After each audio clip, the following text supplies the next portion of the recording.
এখন তোমাদের কাছে সবচেয়ে বড় সমস্যা হলো ব্যাংক ভেরিফিকেশান ফেল। তো এসবিএমসিএম স্কলারশিপে যারা যারা এখনও টাকা পায়নি তাদের একটা সমস্যা ভালোভাবেই দেখা দিচ্ছে যে ব্যাংক ভেরিফিকেশান ফেল হচ্ছে তাদের। তো তারা এখন কি করবে? প্রথমত, প্রথম স্টেপ যেটা, যে ব্যাংক ভেরিফিকেশান কেন ফেল হচ্ছে, ব্যাংক ভেরিফিকেশান ফেল হওয়ার কারণটা কি, সেখানে থেকে ব্যাকেটে লেখা থাকবে যে ডিউ টু একটা নেম দেওয়া থাকবে, আপনার নাম দেওয়া থাকবে।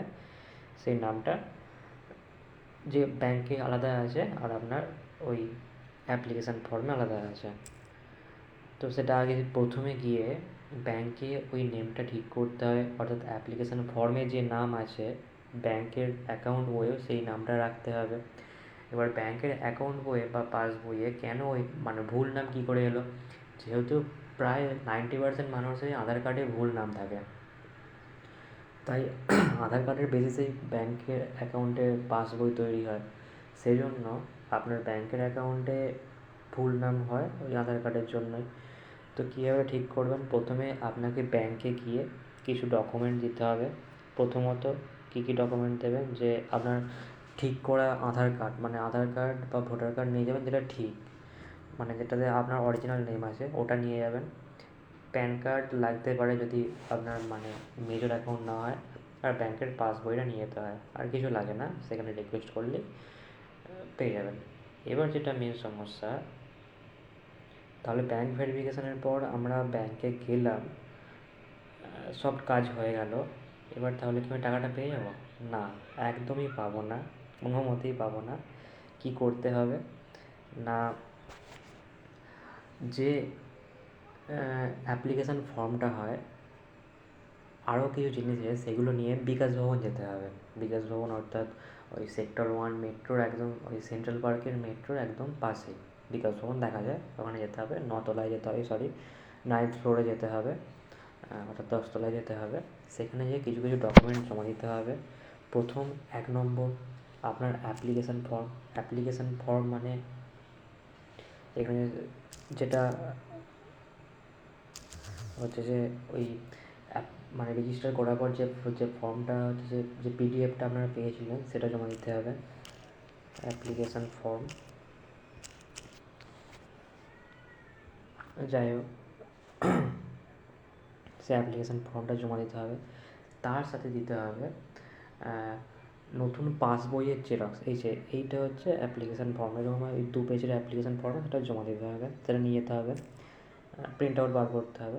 2 নম্বর নিয়ে যেতে হবে যে কারেক্টেড পাসবই, মানে যেটাতে আপনার অরিজিনাল নামটা আছে সেই নতুন পাসবইটা নিয়ে যেতে হবে এবং তার জেরক্স নিয়ে যেতে হবে।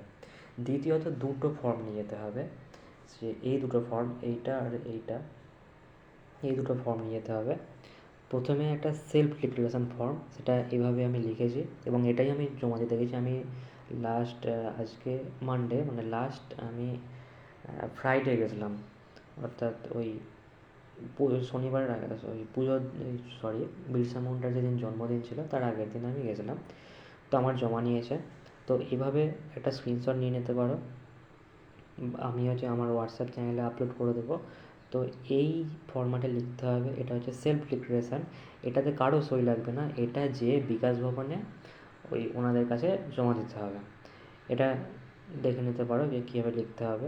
আমি যেগুলো কেটে দিয়েছি ওখানে, ওখানে কী কী লেখা ছিল, আমার আমার ডিটেলস ছিল, যে আমার নাম, তারপরে হচ্ছে যে অ্যাপ্লিকেশান আইডি দিতে হবে। তারপর পুরোটা লেখার পর এখানে অ্যাকাউন্ট নিচের দিকে যে কারেক্ট ব্যাঙ্ক অ্যাকাউন্ট ডিটেলস, মানে ব্যাঙ্ক অ্যাকাউন্ট ডিটেলস কারেক্ট করার পর আপনার কী, তার নাম, অ্যাকাউন্ট নম্বর কী হয়েছে সেটা লিখতে হবে। প্রথমে অ্যাকাউন্ট হোল্ডারের নেম, মানে আপনার যে নতুন নামটা, মানে যেটা অরিজিনাল নাম, আগে বইয়ে পাসবইয়ে আগে যে নাম ছিল সেটা নয়, নতুন নামটা এখানে লিখতে হবে। কোন ব্যাঙ্ক, অ্যাকাউন্ট নাম্বার আর আইএফএসসি কোড দিতে হবে। তারপরে থ্যাঙ্কিং ইউ লিখে বা সিনসিয়ারলি লিখে আপনার নাম, register mobile number, application ID, email ID এবং অ্যাড্রেস দিতে হবে।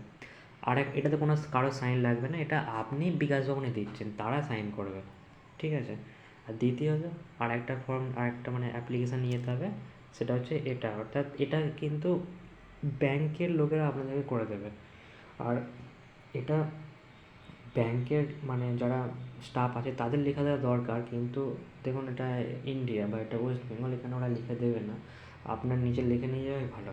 তো প্রথমে টু দ্য ব্যাংক ম্যানেজার, আপনার ব্যাংকের নাম, কোন ব্রাঞ্চ এবং তার অ্যাড্রেস, প্রথম লাইনে কোন ব্রাঞ্চ, তারপর তার অ্যাড্রেস, ডেট দেবেন, সাবজেক্ট লিখবেন কী প্রবলেম হয়েছে, অ্যাকাউন্টে কী প্রবলেম হয়েছে, লিখলেন ডিয়ার স্যার, তারপরে হচ্ছে দ্যাট আই এর পর নিজের নাম, তারপর হচ্ছে অ্যাকাউন্ট নাম্বার লিখতে হবে, লেখার পরে এই পুরোটা লেখা হলো।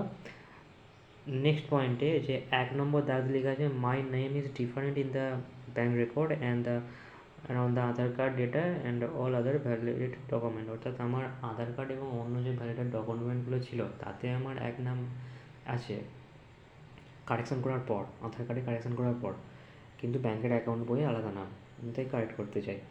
অন্য কারো যদি অন্য কোনো রকম সমস্যা হয় সেটা লিখতে হবে, মানে কারণটা মেনলি লিখতে হবে যে কী কারণে আপনি মানে ব্যাংকে অ্যাকাউন্টের নামটা চেঞ্জ করছেন বা অন্য কিছু কারেকশান করছেন, ঠিক আছে।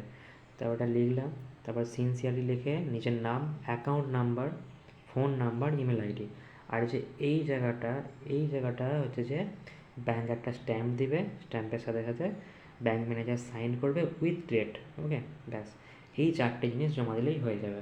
তো কী কী, প্রথমত অ্যাপ্লিকেশন মানে রেজিস্ট্রেশন ফর্মটা নিয়ে যেতে হবে, ওই অ্যাপ্লিকেশান ফর্মটা নিয়ে যেতে হবে, ওটা 1 নম্বর হলো।